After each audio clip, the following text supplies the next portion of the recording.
You get the kid loaded up into the palanquin. His arms and legs are bound. He goes, "How long are we gonna travel like this? Am I gonna be bound the entire time?" Just until I'm sure you calm down, kid. Calm? I will never be calm. You killed that lady. That was an accident, by the way. I did not mean to do that. You don't have to talk to him, Larry. We don't have to talk to you. Just sit tight and get comfortable. I was just asking how I'm supposed to get comfortable. Get in a comfortable state of mind. Yeah, like imagine a fuzzy peach.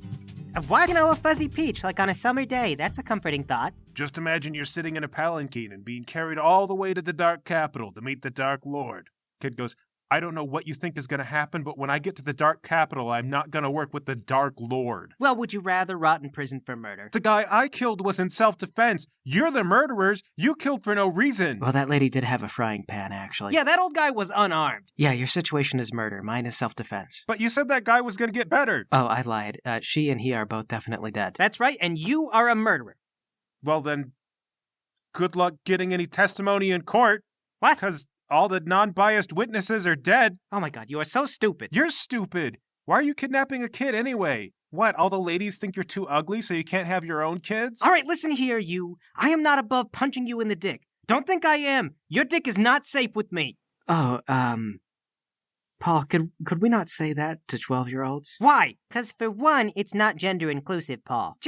What? Okay, for one, yes, I guess it's not gender inclusive. You should say, your genitals are not safe with us. Not really my main concern, Or, though. for those kids who don't identify as having genitals, your general bottom region is unsafe around us. I'm not going to be gender inclusive to the kid. Why not? You should be. Because we're mercenaries, Elvis. That doesn't mean we should be exclusive. Gender inclusivity is not the main problem. Because people shouldn't think that mercenaries have a soft side. You know, we're out to get people. We're predators. We pound butts and smash genitals. That's what we do. Yeah, but we do it all equally. No, we don't do that. Paul, we don't do that. Yes, we do, Larry. We pound people's butts all the time. That is, people can pay us a nominal fee and we will pound someone's butt. Paul, listen. No, you listen to me. Listen, we pounded this kid's butt. The girl is just standing out there on the porch watching you guys bicker. Hey, what do you want? Get back inside. Yeah, your genitals aren't safe from us. Are you guys taking Bingle? Yes, we are. And you tell everyone in this town that we pounded everyone's butt, okay? We pounded your butt, we pounded your brother's butt, we pounded your mother's butt into the ground. We didn't pound the village elder, though. Yeah, Bingle did that. Okay. Yeah, okay. Yeah, okay. Off you guys go. Over the mountains and through the woods to the Dark Lord's house you go. You travel for a few hours and then Bingle starts to complain, "I gotta go potty." Why didn't you go before we got in the palanquin? 'Cause I didn't have to go then, and also there was dead people. Well, you can hold it. How long am I supposed to hold it for? Look, if you can hold it just because there's some dead people, then you can hold it until we get, I don't know, at least another hour out. I'm not gonna go potty right after some people died. That's how you get haunted. That is a very fair point, Paul. If somebody killed me and then peed in my bathroom right afterward, I would be so mad. I would haunt them so hard. Look, if the kid goes potty, we gotta untie him, and then, he's gonna laser our brains, just like the village elder. No, I won't. I promise. Bingle's honor. Look, you can go in an hour. I just gotta think about this, okay? There's some way that you can pee that isn't gonna be a danger to us. You're gonna have to untie me. There's not any other way that I can think of. Oh, I got an idea. What if we just pull down your pants and have you lean out the window? I don't think I want to do that, guys. Yeah, that'd be embarrassing. Can't I use a bush or something? No, I don't want him to pee on the side of the palanquin. Fine, okay, but we're not gonna untie you. Someone's gotta help you out or something like that. You guys were just saying that my dingle is not safe with you. Oh my god, this nightmare is unending. All right, fine. Okay, I got it. We'll let you go pee. We're gonna untie you. But if you blast any of us through the brain case or you try to make a run for it, we're gonna march right back to that town. We're gonna kill that little girl and her brother. You get it? You guys are monsters. We're mercenaries. Predators. We pound butts. Can we please choose a different catchphrase? Could you please be constructive? If you want a better one, then speak up. How about we kick butts? It doesn't have quite the same oomph. Yeah, pounding is like, bam, pounded. A butt doesn't recover from a pounding. I'll try to think of something, I'll dwell on it. So can I go potty or not? All right, fine. You go in that bush, but I'll be watching you. You untie Bingle and he hops out of the palanquin to go pee in the bush. You're watching him like a hawk, and then suddenly, bwomp, you're surrounded in darkness. What? Black hole! Paul summons up a black hole. It pulls the darkness in, and then before you know it, hump, hump, hump, hump. Elvis, you're encased in a pyramid of stone. Lowry, you're lifted by unseen forces and lifted up into the air. Well, hey. Paul, standing before you is Galahad and his gang. It's 3 other members. One of them is a fire master. She's holding little balls of flame out in front of you, and she goes, "Don't move, or I torch everybody." Galahad. So you decided to come and pound our butts, did ya? Sorry, Paul, but I figured, you have a good reputation, so I had to get the jump on you, and, well, I'd really like to make it as far as you have in the business. I want to meet the Dark Lord.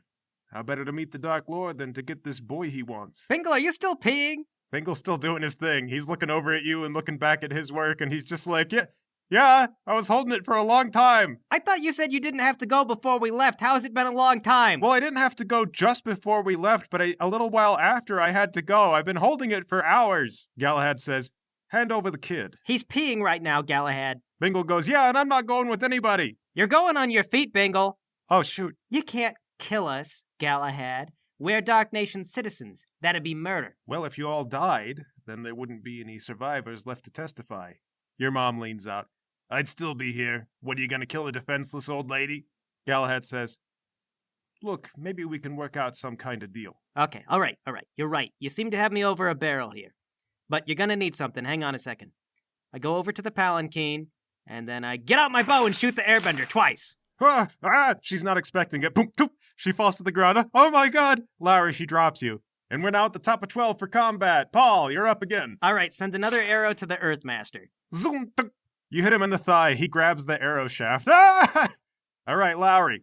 I get up, and I stomp my foot, and I lower the barriers covering Elvis. Oh, hello. What's going on, everybody? Elvis, knives! Okay, I launch a bunch of knives at the nearest person. That'd be Galahad. He throws up a shield and blocks your knives. The firebender steps forward. She launches a gout of flame at you, Paul. No, she doesn't. Black hole. You spread your arms apart and create a rift which sucks in all the fire. Bingle, meanwhile, leaps out of his trousers and starts running down the field. But hey! Galahad throws another cloud of pure darkness around you. You can't see. Paul, you aborted last turn, so Lowry, you're up. Okay, run out of the darkness. Where's the fire lady? Oh, there she is. Encase her in a pyramid of stone. Okay, bump, bump, bump, bump. She's trapped in the stone. Elvis. Leap straight up in the air, up over the darkness. All right, Elvis, you leap up out of the darkness, and from that high vantage point, you see the weirdest thing. A glowing figure coming quickly towards Bingle. A what? Yeah, a glowing person. You can attack, or you can try to figure out what that is. I'm going with the perception roll. All right, you focus on that figure as you slowly sink back into the cloud of darkness. It looks like a girl made out of pure light is flying towards Bingle. Bingle is running towards her. Paul? Paul, you're up. Okay, grab my knife and then make a move through towards Galahad. All right, you go careening out of that darkness and slash at Galahad as soon as you spot him on the other side. His armor's pretty heavy, so you don't cut him or anything, but the impact is probably going to leave a bruise. Ugh. Galahad replies he's got himself a mace. He swings it down on top of you. He hits you in the shoulder. Your own armor's going to blunt some of that force. Oh, okay, all right. That's smart. Good one there, guy. And Lowry. Run over and grab Galahad. All right, it's 2 against 1 now. You run over and you grab Galahad. You put him in a rear naked choke. All right, punch him. Punch him. Elvis. Leap up out of the darkness again. Try and spot the girl. Bingle is almost to the girl. They're just about to touch. Guys, Bingle is gonna touch an angel. He what? You look and you see just in time to watch Bingle touch the hand of the flying, glowing girl. Bingle himself then turns into pure light. She scoops him up into an embrace, and then the two of them fly away. What? Galahad goes, oh my god, what is happening? You made us lose the boy is what, you idiot? How was I supposed to know he had friends with angels? All we had to do was watch him pee. But no! You had to make us pound butts! You should have left him tied up or something. We should have had him pee out of the palanquin. Oh, great. That's just great. Well, you know what? We could finish pounding your butt, Galahad. The rest of your team's all been pounded. What would be the point, huh? We don't have anything now. I mean, I don't really see how it's my fault. How is it not your fault? I'm not the one who sent the boy a glowing thing to rescue him. The Dark Lord is not going to be happy about this, let me tell you. Well, no, I certainly expect not. I mean, after all, you lost the boy, didn't you?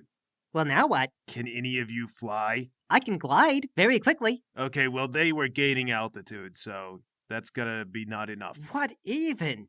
Well, if I had to guess, and I really only throw this around speculatively, but maybe the dead mother's spirit came to rescue Bingle? I mean, type of thing is said to happen. Oh, well then, in that case, maybe the dead village elder will help us out? I kinda doubt his feelings towards us were strong enough for that. Oh, hell. Galahad starts collecting some of his guys. He goes, well, this is pretty bad for us. Let's just let bygones be bygones, I suppose. Are you just going to walk away from this, are you? Well, you said it yourself, Paul. To kill us would be murder. I mean, we are Dark Nation citizens. Oh, and what if there's no surviving witnesses? Your mother goes, Paul, You can't just kill other nobility. He's got family. They're gonna care if he turns up missing. They'll know you were involved. You'll never get away with it. So what, Mother? Do I just turn the other cheek? You do what's called biding your time. Come on, let's move on. We gotta talk strategy. Maybe Bingle's not flying. He's just jumping really far. Either way, he's gone. Come on, pick me up. Let's go. You're lucky you're well connected, Galahad. All right, let's go. After you get a ways away, your mom says, I think we need to tell the Dark Lord. I'll draft up a letter and have it sent by Messenger Hawk. I don't think that's gonna be enough. Well, we need to get back on Bingle's trail. If we wait, he's gonna get away. What trail? He flew away. But he's sure to land somewhere. He has to. He turned into pure light. Listen, the Dark Lord is gonna be mad, and Galahad is almost certainly gonna send a letter. I think it would be advisable for you to go back and personally tell the Dark Lord what happened before Galahad's letter arrives. That way you get ahead of any trouble, and you can redouble and figure out what to do from there. But, Mom... Don't but mom me. I have known Derek for a long time. He'll be much more open to a personal meeting. He doesn't like to read. All right, fine, but Mom, it is a walk to get back. We have to carry the palanquin the whole way. How are we going to beat a messenger? I'll tolerate a carriage. At the next town, we'll buy some horse-noceroses and we'll go back as swiftly as we can. All right, fine. Elvis, Larry, does that sound fine to you? I suppose so. Your mom is scary. Well then, as soon as you guys get to the next village, you buy up some decent horse-noceroses and a carriage. It's not very regal, but it'll do in a pinch, and you race home as quickly as you can, hopefully ahead of any message that Galahad has sent. You go straight to the palace to deliver your report. An attendant tells you the Dark Lord will see you soon. But your mother steps in and says, Barbara personally would like to see the Dark Lord Derek. Tell him so. The attendant leaves, then comes back and says, the Dark Lord will see you now. You know, I can do things myself, Mom. I don't need your help. No, you can't. The Dark Lord meets you at his chambers. You all fall to your knees. The Dark Lord gets out of his chair and he says, All right, everyone arise. I understand you have important news regarding the hunt for the boy. Yes, sir. We did find the boy, and we briefly apprehended him. His name is Bingle, and he is, in fact, a savant of sorts. Unfortunately, there is more to him than would be initially expected, and after a little scuffle with another mercenary group, he gave us the slip. No less, it seems that spiritual forces were at play. The boy was carried away by a creature of light. I see. Yes, sir. I throw us at your mercy. We pounded as many butts as we could in your name, but to no avail. Well, it's quite all right. The oracles believed that he would be the downfall of my great empire. I assume he was no ordinary boy. Of course, I held out hope, not being too superstitious. You know what? Come with me. There's something I'd like to show you. The Dark Lord leads you out of his chambers. He approaches a set of doors which two priests unlock ahead of you. He says, the oracles are always making prophecies. There's tons of them all the time. You never know which ones are going to come true and which ones aren't. It's part of why I don't really pay much attention to it, but there's one that I think is especially interesting. Paul, everyone, do you know the history of how the Dark Nation overcame the Light Nation in the Battle of the Wutu Plains? Yes, sir, of course. The Light Nation was profoundly stupid. They always sleep in till 1 p.m. and they are very easy to ambush. They struggle to pay their war debts because they eat pennies, and that adds up over time. Those are, in fact, the historical truths, but there's more to it than that. He leads you into a chamber. In the center of this chamber is something like a bizarre sculpture. It's made of all kinds of loops of some sort of stone, and down in the center of it there's a blue fire that's crackling. Beneath the blue fire it looks like stars in darkness. The Dark Lord says, Now, I say I'm not supernatural, but according to priests, the world is connected in numerous places to the spiritual world. Now, no living man can visit them, but supposedly on the other side of this very fire is the spiritual world. This, sir? Yes, the capital was founded here, and the palace was built around this temple, which has existed long before the Dark Nation. We've kept a close eye on it and maintained it as well as we could.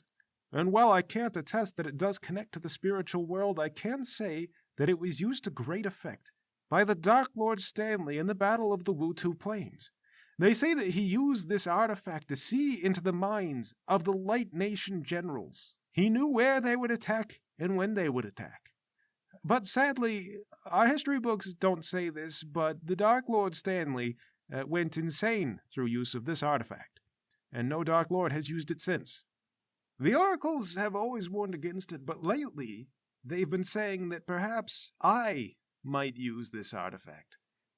I would reach into the portal, and I would create an age of untold darkness. So do you just scoop out the spirit juice with a ladle or what? Oh, I understand the skepticism. A man just leads you down into a room and says, here, this is the spirit world. Well, I mean, it is a very impressive statue, sir. I do believe No, you. well, I myself don't know how it works, but I've taken an interest lately, and although some of the oracles have said that it would be unwise to create an age of untold darkness, those oracles have been put to death for treason.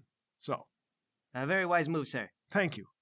And I've been thinking, I have access to dietary supplements which my predecessors didn't have. And also, I'm probably one of the most fit and cognizantly brilliant leaders that the Dark Nation has ever had. I think that unlike the Dark Lord Stanley, I could probably control whatever all this is. And so, I've come to a decision.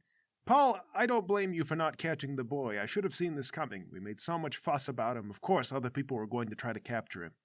So, I'm going to make an official statement that there's a bounty on his head, and anyone who captures the boy will be rewarded with more Darkos than they can count. That's a lot of money, Dark Lord. Yes, but even if the boy isn't captured, I still have this portal here.